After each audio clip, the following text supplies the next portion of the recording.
I'm Sheila with Floor Coverings International. Today we're going to talk about how to remove yellow spots from your vinyl.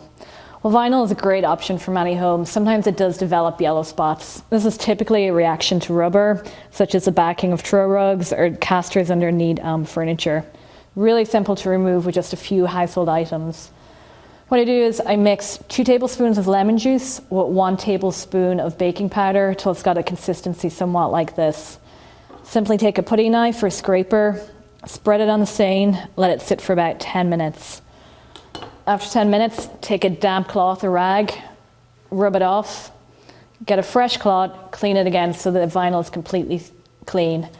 Your final step is to get some sealer, rub that on your vinyl, and your floor should be good as new. Again, Sheila with Floor Coverings International. Today we're talking about how to clean yellow spots off your vinyl.